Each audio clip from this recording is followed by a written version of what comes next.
معزز سامعین، قوم سبا کہاں پر آباد تھی؟ اللہ تعالیٰ نے ان کو کن نعمتوں سے نوازا تھا؟ ان کے سردار کا نام کیا تھا؟ اور کس طرح اس سردار نے اعلانیہ کفر کیا؟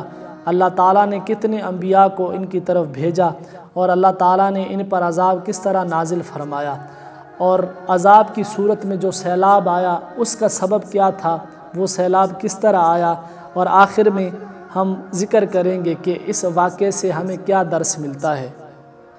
اس لیے اس ویڈیو کو آخر تک دیکھیں تاکہ آپ کے علم میں اضافہ ہو۔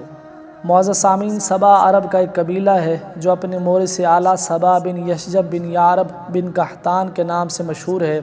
اس قوم کی بستی یمن میں شہر صنعاء سے 6 میل کی دوری پر واقع تھی۔ اس آبادی کی آب و ہوا اور زمین اتنی صاف اور اس قدر لطیف اور پاکیزہ تھی کہ اس میں مچھر نہ مکھی نہ پسو نہ کھٹمل نہ سانپ اور نہ بچھو۔ موسم نہایت معتدل، نہ گرمی نہ سردی۔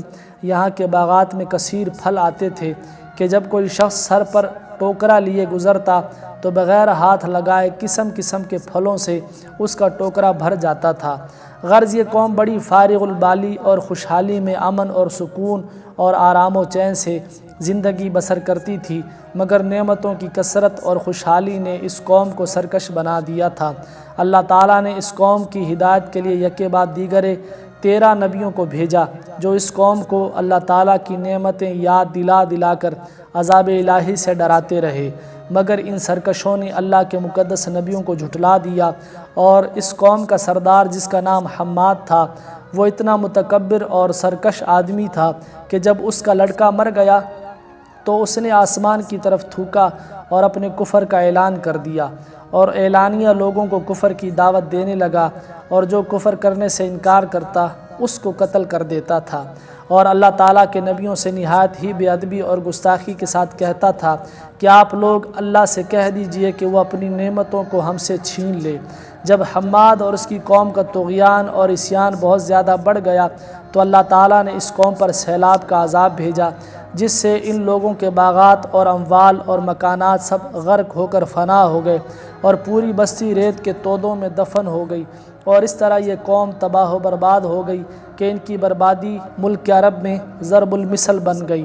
عمدہ اور لذیذ پھلوں کے باغات کی جگہ جھاؤ اور جنگلی بیروں کے خاردار اور خوفناک جنگل اگ گئے، اور یہ قوم عمدہ اور لذیذ پھلوں کے لیے ترس گئی۔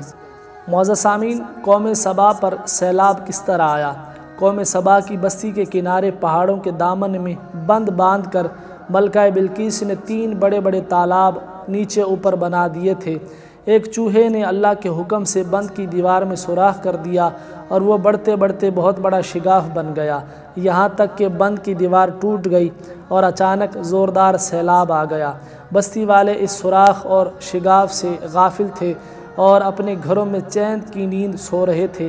اچانک سیلاب کے دھاروں نے اس بستی کو غرق کر ڈالا اور ہر طرف بربادی اور ویرانی کا دور دورہ ہو گیا۔